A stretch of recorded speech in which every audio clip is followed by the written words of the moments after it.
Hello, everyone, and welcome to the Dune Productions podcast, a podcast where we share filmmakers' worst nightmares. I'm Jordan, and every week we talk about the production of a film that, for one reason or another, ran into problems. And as you can see, this episode looks very different than it usually does, because normally I'm joined by my two co hosts, Ethan and Zach. They are fellow directors here at Doom Productions, and life has been a little bit crazy. Usually, um, well, it was spring break last week, and it was Ethan went off to go on a little trip with his wife. Zach and I took a trip up to Yakima to do some pre-production for our new feature film, which we'll be shooting this summer. And this week was the week back from that, and we were still getting adjusted. Plans were shifting, things were changing. Our meeting was slightly different this week, and so we didn't get a chance to record a podcast. But I told the guys, don't worry about it. I'm going to try to record a solo one. We'll see how it goes. I don't know if it's going to sound good or not, but we will see. We'll see how it all goes. Yeah, today. But normally, again, sorry, let me fidget with my mic really quick. There we go. Normally, I'm joined by other people. It's not just me. But if you're new, welcome. If you're a returning viewer, this is going to be a treat, hopefully, I think. But yeah, as I've said, things have been a little wild. And to be honest, usually what we have is we have lots of different notes and research that we've done on the movies that we are planning to research. And so because life got crazy, I didn't get a chance to do my usual deep dive onto Wikipedia and then jumping around to other websites. But today, that's why I thought today would be a perfect opportunity to talk about a movie called Jodorowsky's Dune. It's different than the other movies we talked about because this movie does not exist. Um, you know, And so you might have heard the title because it was the title of a documentary made a few years ago. Well, geez, I think 13 years ago. I just realized that as I was saying it. 13 years ago, Jodorowsky's Dune.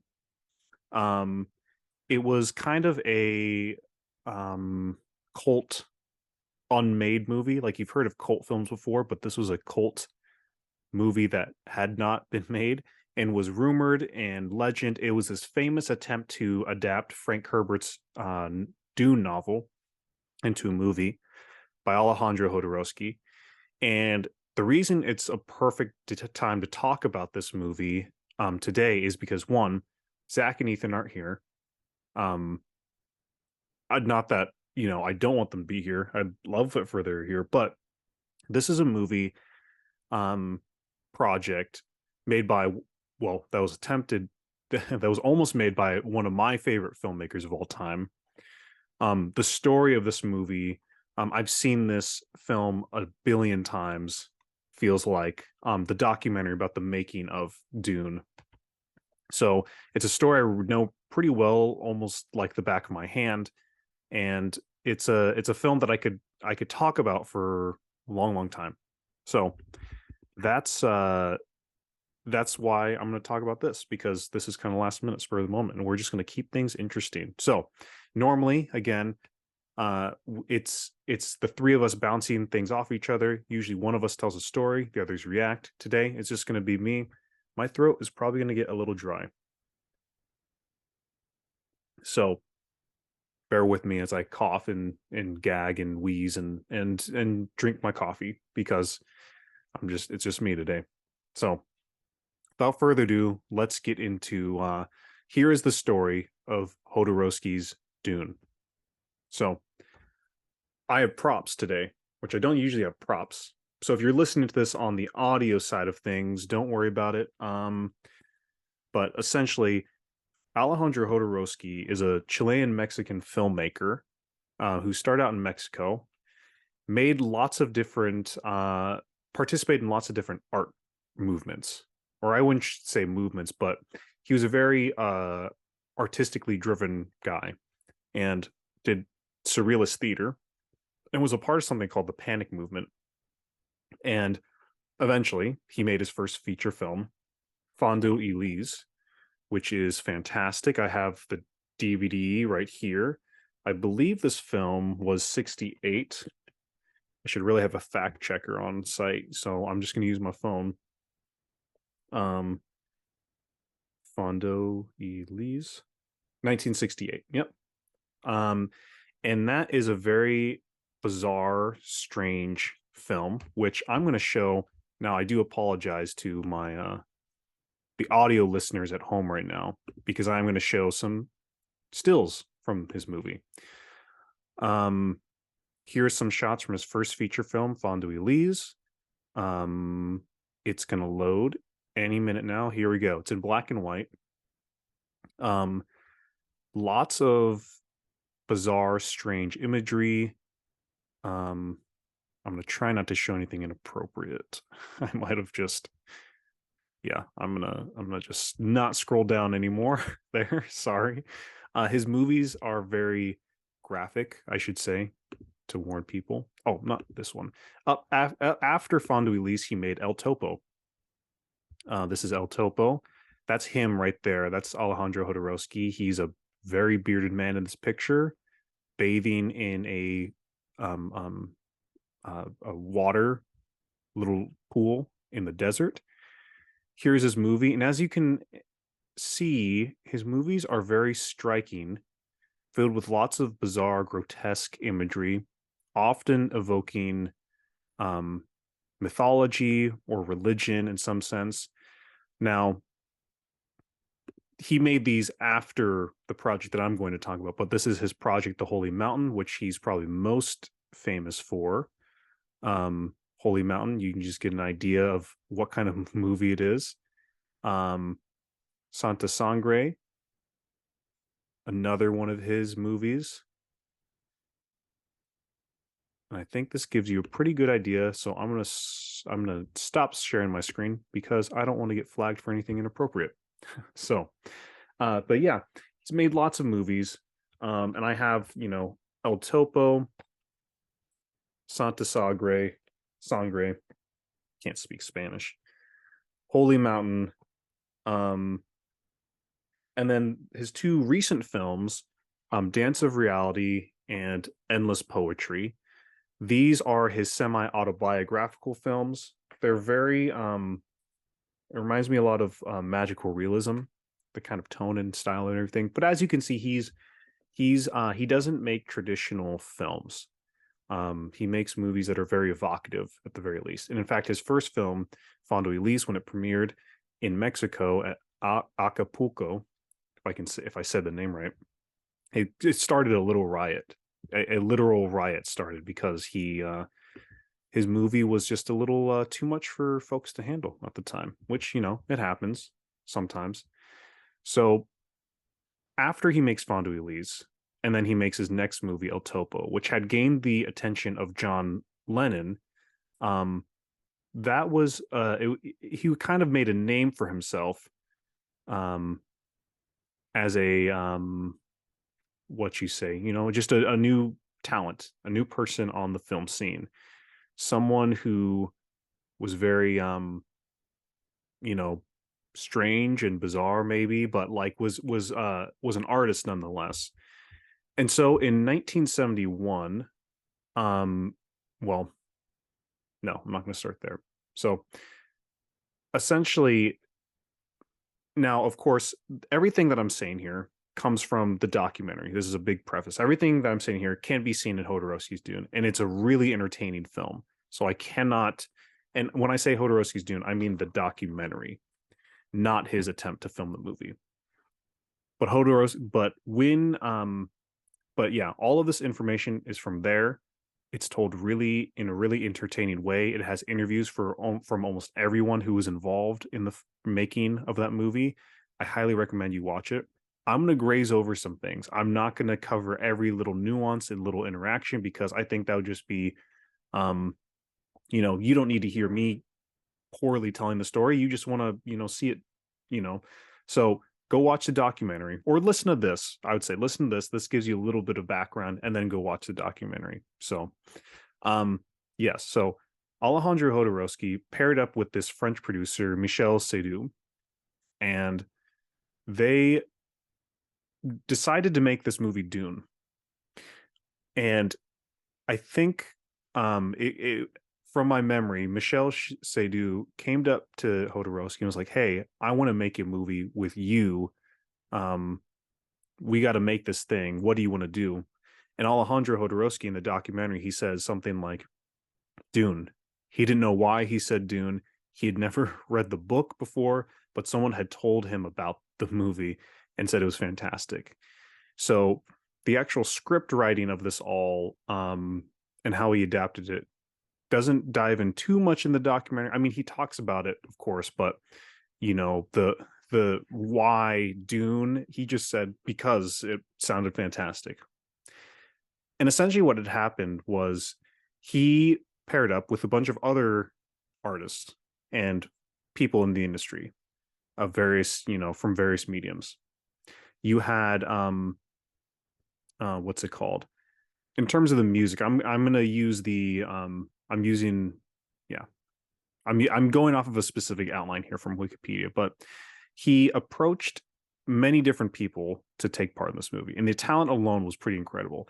He approached his idea for the film was that he wanted to not make just a movie that was entertaining, but he wanted to make something that was a true like spiritual revolution. He saw that cinema was a powerful tool, and he wanted to change the world. And when you watch the documentary, it's very evident that these are his intentions.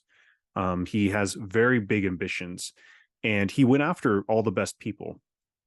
So two of the principal people they went after first were Dan O'Brien, Chris Foss, H.G. Giger, and John Giraud. John Giraud, a French cartoonist, also named as Mobius,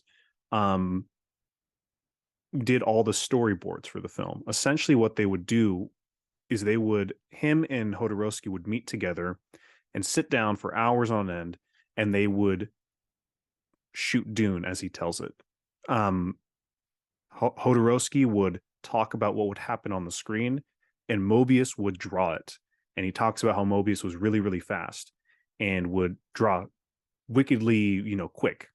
And so over the course of the production of this film, or I guess pre-production, for lack of a better term, I mean, it was pre-production, they made this giant Dune book, the Dune storyboards, in which you could hypothetically read and look at what the movie would have been.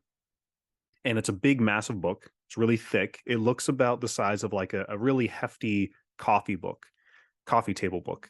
Because they show this book in the documentary. It's a really rare book. I think there's only a couple of copies that exist to this day, and there have been attempts to publish this book, I think.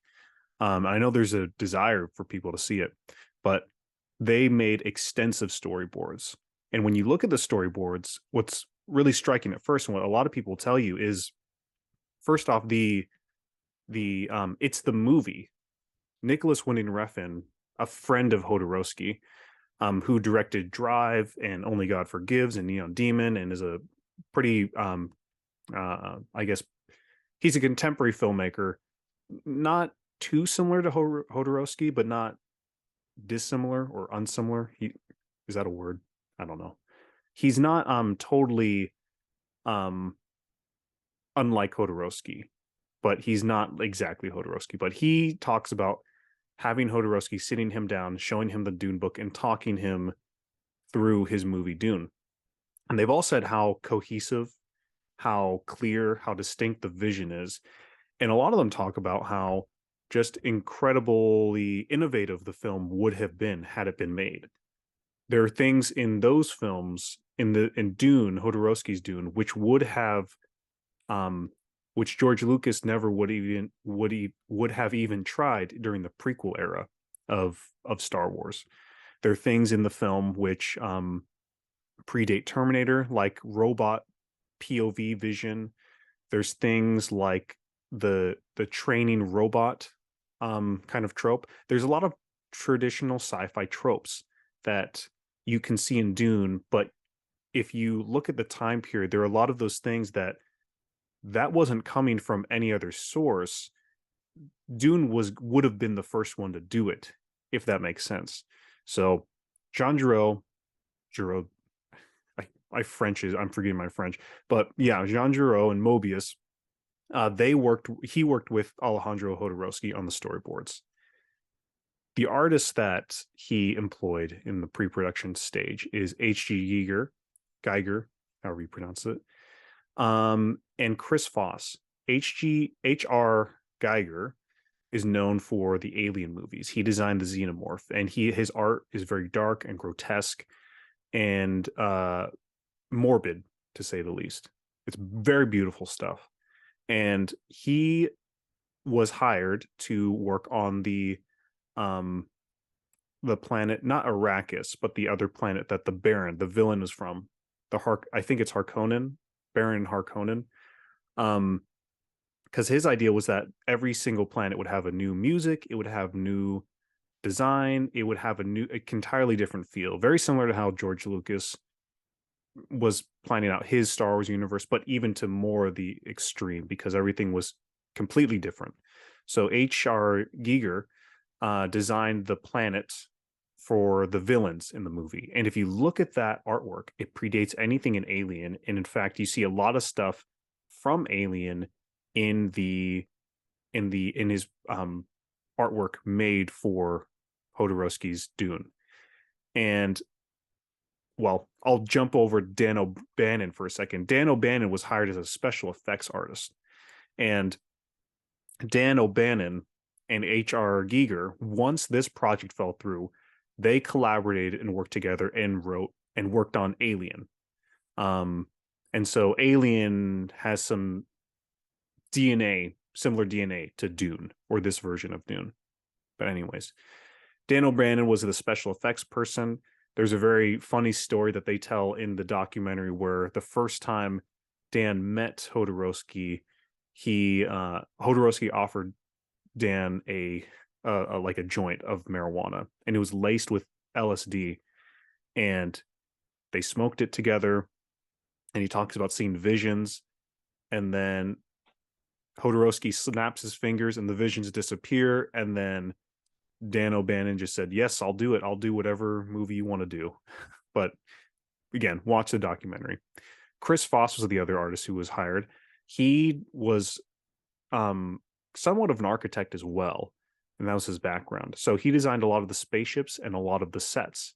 And he knew, as he was making the artwork, exactly how he would draw it or how they would build it for real if they were going to build it.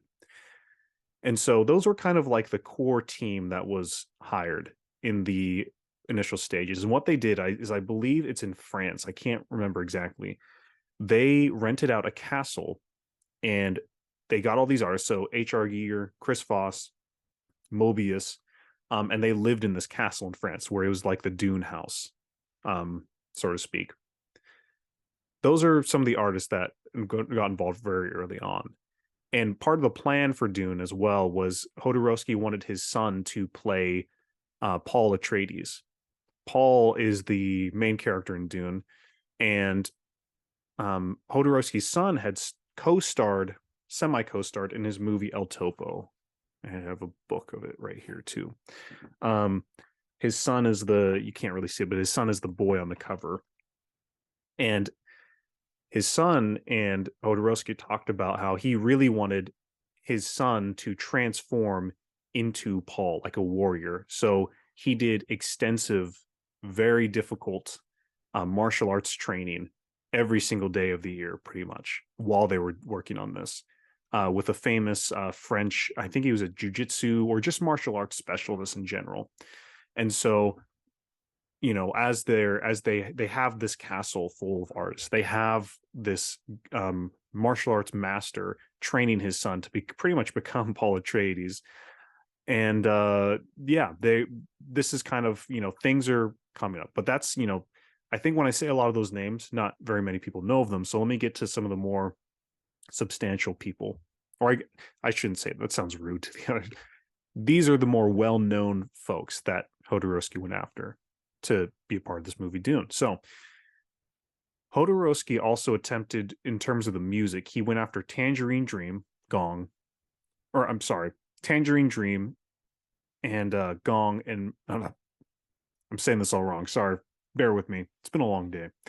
Um, he wanted to look at different um prog rock groups to have in the movie for the music.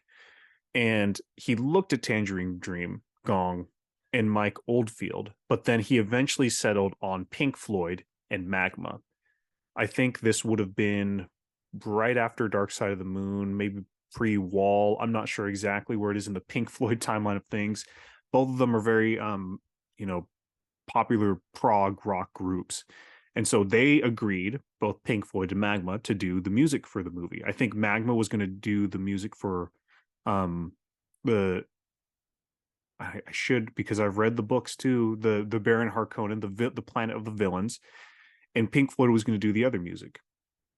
So the soundtrack was, going to be prog rock, some rock groups. Also involved, I'm just going to go down the list here. Now, in the documentary, Jodorowsky talks about how he kind of wooed all these people to be into the film. The first one, or one of them, being Salvador Dali. Salvador Dali, to him, was the Mad Emperor, Padish or Parish, or again, I sorry if I'm butchering this name for my fellow Dune fans out there. It's been a while since I've read the books. Salvador Dali was going to play the Mad Emperor, and Dali was kind of a, how do I say, he liked to sabotage things. And so wooing Dali was like a game of chess, but 10 games of chess at once with different things. Jodorowsky talked about how there's different like initiations he had to go through, where he had to meet Dali. They would speak maybe a couple lines, and then Dali would just say, "Okay, we will meet in Paris or London or wherever," and they would travel to another city, and they would continue to have these strange, like almost occultish conversations filled with not many very words and filled with lots of riddles. And so once they kind of got into the nature of like discussing this movie and how having him be a part of it, Dali made his demands really, really excessive. So he wanted, for instance, he would say things like, "I want a giraffe in this scene." And so Jodorowsky put a giraffe into the movie. And then he would say something like, "I wanted a giant statue that's on fire." And they would write that into the movie. So as Dali is demanding all these things to be put in the movie, if they want him in the movie, the budget goes up, as you see. And Dali also wanted to be paid a lot. And this is a funny part of the documentary where they talk about how Dali and or not Dali, Michel Seydoux and Jodorowsky try to figure out how to get him in the movie. And Seydoux, the producer, asked Jodorowsky, "So how long will Dali be in the movie if he's in it?" And he goes, "Maximum 5, probably 3, not very many minutes." And so what the producer decided to do is go, "I got it. What we'll do is we'll pay him $1 million per minute used." So they wouldn't pay him necessarily for an hourly rate, daily rate, all that kind of stuff, or just a set fee. They said, "We'll pay you $1 million for every minute that you are in the film." And Dali loved that. Dali was like, "I will be the $1 million actor." And he agreed to do the movie. He also wanted his then, I think, girlfriend or partner to be in the film as well.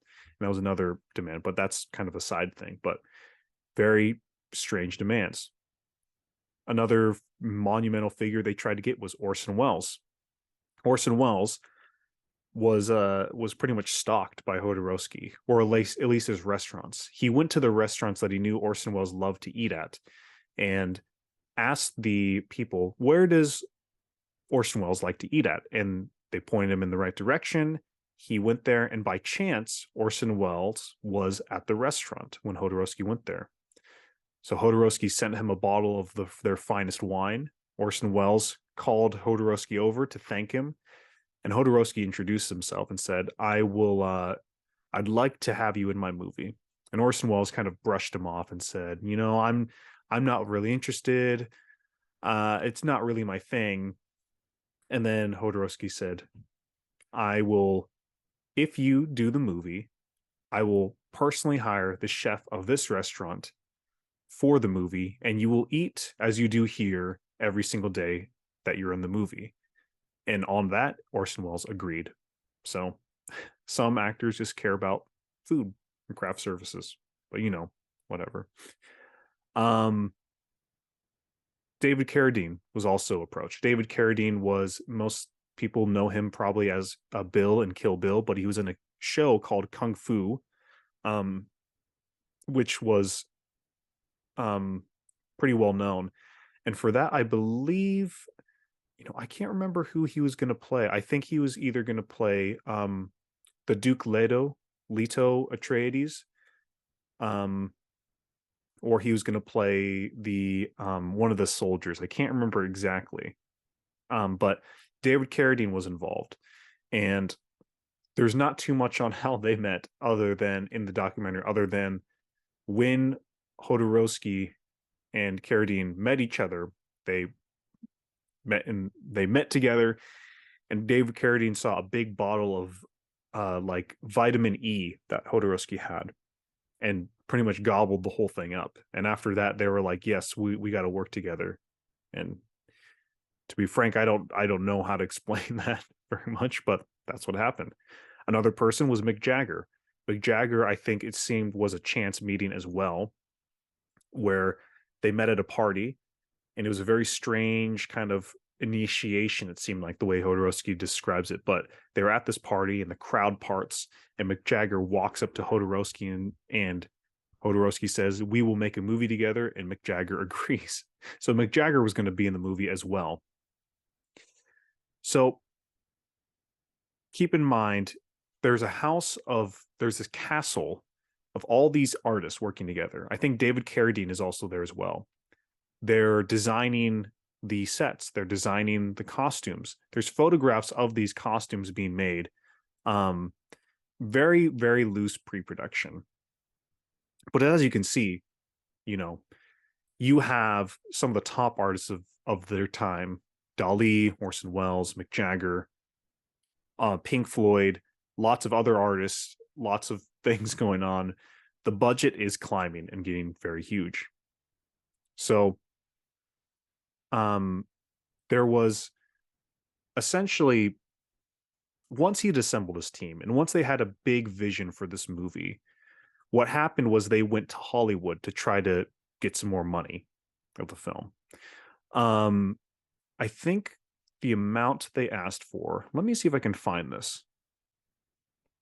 They calculated that the film would be about a 14 hours long, so it'd be a really long film, and they would need $15 million total of budget. And this is after 2 years of working on the film, of pre-production. And so they went to Hollywood to look for the money. And what all of the producers said, all the executives that they met with, is this is a very well thought out film. You have great people involved. There's a vision here, but we don't understand your director. And so based on that, for the most part, seems to be why the project never got off the ground.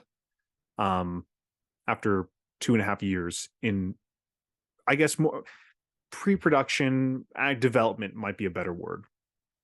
So, and which is somewhat understandable too, because you look at a movie like El Topo, you look at a movie like Fondue Elise, and you look at the strange science fiction film that they plan to make, and it predates Star Wars. This is all totally before Star Wars. This is around 1976, I believe, something like that, 75 maybe.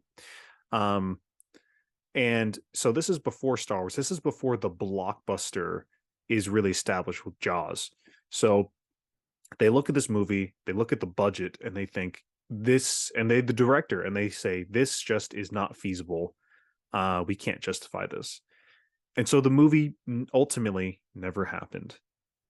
But the hope that they kind of leave you with in the documentary about the making of this film is that all of those people went off to do great things. Like I mentioned before, Dan O'Bannon and H.R. Giger went off to do Alien, which has become a huge franchise in itself.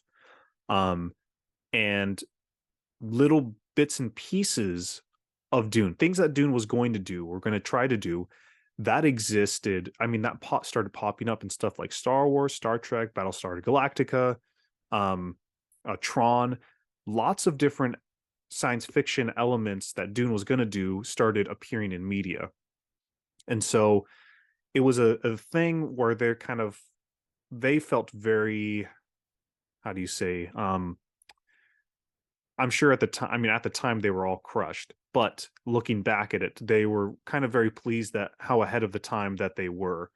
Um, and so, yeah, after the making of the film, or the attempted making of the film, obviously, David Lynch adapted Dune, which he, I think, is not too happy with, but there's parts of it he likes. I have to look into his reaction more. To be honest, I've never seen it, but um, and then most recently, Denis Villeneuve made Dune as a movie, and Jodorowsky after this, he made The Holy Mountain. And actually, now that I think about it, I think I've got my dates mixed up. I'm so sorry, everybody. This is what happens when you don't prepare for a podcast. Um, Holy Mountain would have been prior to Jodorowsky's Dune. And I think his next film after that was a movie called The Rainbow Thief and Santa Sangre. Um, but he really took a step back from directing for a long time, and was an artist. And he incorporated bits of his Dune movie into comic books. He did the Incal, or Incal, I don't know how it's pronounced, with Mobius, collaborating with Mobius. And his movie Dance of Reality and Endless Poetry, I mean, Dance of Reality, that was like his big comeback, so to speak, if that, if that's the right word to call it. He made that after reuniting with Michel Seydoux for the filming of the documentary Jodorowsky's Dune, and they decided to make a film together, and it was Dance of Reality. So, that's the story of Jodorowsky's Dune. The lesson that we can learn from this, because we always try to figure out what lesson we can learn from a movie, is obviously what went wrong with the movie. I think it was kind of, I've heard people talk about how things have to be right time, right place, right audience. I think at the time it was just not the right audience. People weren't ready for this movie quite yet. And to be honest, I don't know if this movie would have changed the world as Jodorowsky would have wanted it to, but it's interesting to think about. And I think, it's not so much a lesson you can learn from this movie, but from Jodorowsky's career itself, is you can look at, how he, even though the movie didn't happen, he still resolved to be a spiritual warrior in his own terms, and push forward and keep creating, even when a massive project that he was very excited about, he invested years of his life into it. Even when that fell through, he kept creating art. And I'm glad he did, because, Dance of Reality and Endless Poetry, those sounds, I mean, all of his work, those are some of my all-time favorite movies. So I'm glad he didn't stop making movies. Disappointed that Dune never happened. Excuse me. But, you win some, you lose some. And that's Jodorowsky's Dune. And I got some details wrong. Maybe I'll do a follow-up segment in our next episode to kind of talk about some things, or maybe ask the guys about their experience with Jodorowsky's Dune and what they remember from the story, because Ethan and I saw this documentary together when it came out like 10 years ago. And I don't know if Zach is aware of it or has seen it, but yeah, that's we might do some follow-up next week on this film, so stay tuned. Right now, I really want to move on to a segment of the podcast that we call what are you watching? And this is the part where we talk about, I mean, that's it. What are you watching? Every week, it's kind of like a Doomed Productions movie club where we recommend movies to each other. Um, Ethan gave us a recommendation, but as Ethan and Zach aren't here, I'm not going to talk about it. So what I've been watching this last week, it was a movie called Napping Princess. And it's not within reach, so I'm not going to grab it. But Napping Princess is a movie I found at Winco. Winco has some great movies, great Blu-rays. I got this Blu-ray for $5. So if you ever need a good place to get cheap Blu-rays, go to Winco because there's some gold nuggets there. But I found this movie called Napping Princess. I'd never heard of it before. Picked it up, watched it, and I had a blast with it. It's essentially this movie about this girl who, it's kind of bizarre, but she has this dream reality that I guess maladaptive daydreaming might be the best way to describe it. But there's also this real story going along beside it, which kind of mirrors each other. It's about her, and I think it's her family.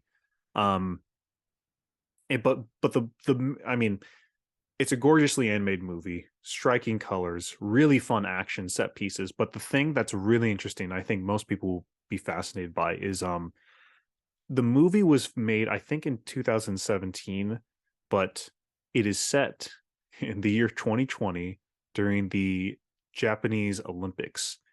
So it is absolutely fascinating to see this movie that was made before COVID, set during the summer that COVID happened. And it really places it in this really strange alternate reality in a way, because obviously the Olympics that year were postponed to 2021. So those Olympics never happened. But the movie, because it was made in 2017, we didn't know that. No one knew that. So it just plays it like it's a normal, year. But the fact that it is set during 2020 was a very it was an interesting thing that, I'm very glad that I saw the movie after COVID happened, because it gave it a kind of fun, it really highlighted the fantasy aspects of the movie. And it really kind of made me look at it through the lens of like an alternative reality rather than, you know, here's the real life and then there's a dream world. It really made the whole movie almost feel like a dream world, which I don't think that was the desired intention of the movie, but it's certainly an interesting thing, like result of the pandemic and all that, obviously. But it's a really fun movie. If you get the chance, I would definitely recommend it. I think it's produced by GK Kids, maybe, or maybe they were just distributing it. But it's a really fun movie. You should be able to find it pretty easily, either online or on DVD somewhere. But yeah, Napping Princess is a movie that I definitely recommend. I wish I had more to say about it, but again, this whole episode's been kind of impromptu. So, but yeah, I've been trying to watch a lot more animated movies because I'm going to be transitioning a lot more into doing animated projects in the coming years. So, this is a great, sometimes watching an animated movie feels like homework, but this one did not. Felt really fun. So, segueing into our next segment, what are you working on? This is the segment of our show where we kind of talk about what we've been working here on at Dune Productions and all that. As I said at the beginning of the podcast, we have been doing pre-production for our feature film that we're going to shoot in Yakima this summer. Very excited for that. I'll reveal details as they come up, but yeah, it's very exciting. And I'm working with I actually, just before this, I had a Zoom meeting with a screenwriting buddy of mine who he and I are going to be writing the movie together. And so we're very excited for, the story and how things are shaping up so far. But aside from that, I'm making an animated short film. This that's going to be, I'm not going to say a release date, but I'm working on an animated short film, and that's been pretty fun. But the main thing I think I want to highlight as of now is um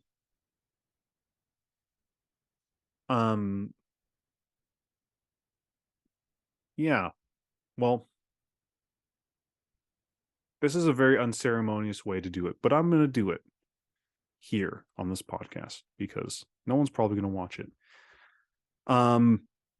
If you're new to this show, you're not going to know what I'm talking about, but for the last year I've been working on a movie called La Danza. And so um It's a project that I've been talking about. There's a little preview that's floating around Twitter.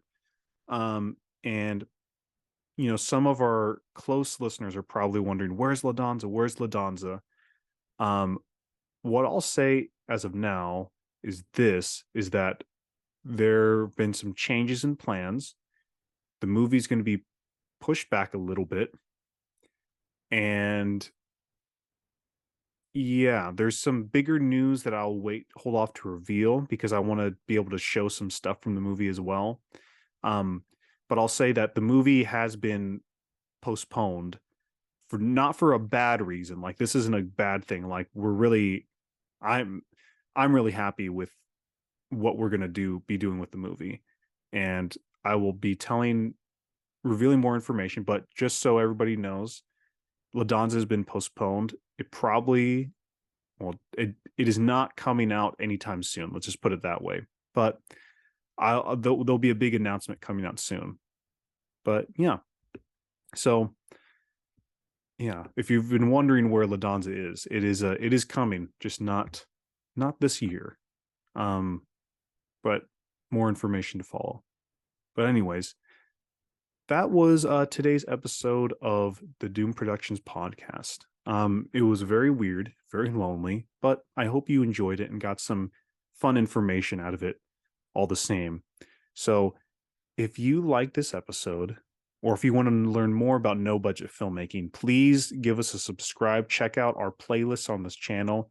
We have feature films, we have short films, we have videos on filmmaking, we have podcasts, all that good stuff. It really helps us out when you share us or watch us or like us or anything like that. And we really appreciate it. Just takes a couple seconds out of your day, but it means the world to us. And we appreciate everyone who's been following us so far. I think in 2020, we had something like 150 followers or 200 subscribers, but now we have over 1,000, like 1,080 or something like that. So yeah, it's really cool to connect with other filmmakers out there. So if you have any questions or comments, please leave them down below. If you're listening to us on Spotify, please check us out on YouTube. And I hope you enjoyed this episode of the podcast. And until next episode, have a good week.